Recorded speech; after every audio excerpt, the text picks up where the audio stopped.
د مشارکتي حکومت اوازې د پردې شاته څه روان دي؟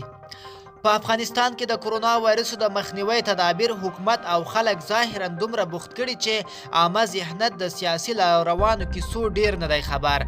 نو خلک په دې اړه اطلاعاتو ته هغسې تمایل لري لکه پخوا، او نه حکومت او سیاسي جریانونه هغسې اطلاع رسونې کوي چې اړتیا یې لیدل کیږي. په دې ترڅ کې هغو ضد نقیصو راپورونو له سیاسي مسایلو سره لیواله خلک ځان سره بوخت کړي چې هره ورځ بدلیږي او په کروال یې زیات باور نشي کېدای.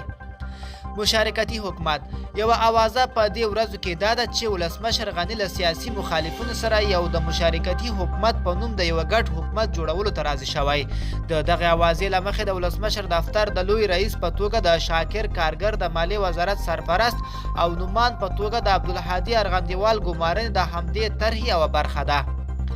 د دغه اوازې پر بنسټ په مشارکتي حکومت کې به د ولسمشر غني او ډاکټر عبدالله پر سهم سربیره ګڼ نور سیاسي لوري لکه ګلبدین حکمتیار، حامد کارزی، نور ولسمشریز نمایندان او سیاسي جهتونه هم په متوازن ډول سهم ولري. ویل کېږي چې د مشارکتي حکومت وزارتونه په د سیاسي توافقاتو له مخې ویشل کېږي، خو مرستیالان به یې مسلکي کسان وي. عبدالله سره هوکړه بل اوازه دا ده چې د استاد سیاف، حامد کارزي، یونس قانوني او کریم خلیلي په منځګړیتوب د ولسمشر غني او ډاکټر عبدالله هوکړه نهایي کېدو ته نږدې شوې ده.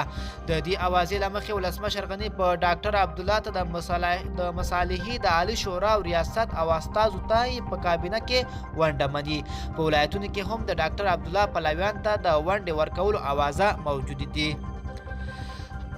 پر نه معاملې ټینګار له دې سره د ولسي جرګې یوې غړي نیلوفر ابراهیمي پر خپل فیسبوک پاڼه لیکلي چې ولسمشر غني دوی سره د لیدنې پر وخت ویلي څنګه چې تاسې د ټاکنو کمیسیون وثیقې لرئ او وکالت کوئ، داسې ما هم د ولسمشریزو ټاکنو ګټلو وثیقه اخیستې او خپل حکومت جوړوم. له دې سره ویل کېږي چې ولسمشر غني د واک ویش خلاف دی، خو وایي ټولو لوري ته به په کابینه او حکومت کې ځای ورکوي. د ولسمشر غني په حواله د ارګ له ویبپاڼې تازه خپرې شوي اعلامیو کې هم ورته ټکي راغلي او ویل شوي چې په کابینه کې په د تخصص ترڅنګ د وزیرانو سیاسي وزن او د ټولو خلکو استازیتوب په نظر کې نیول کېږي.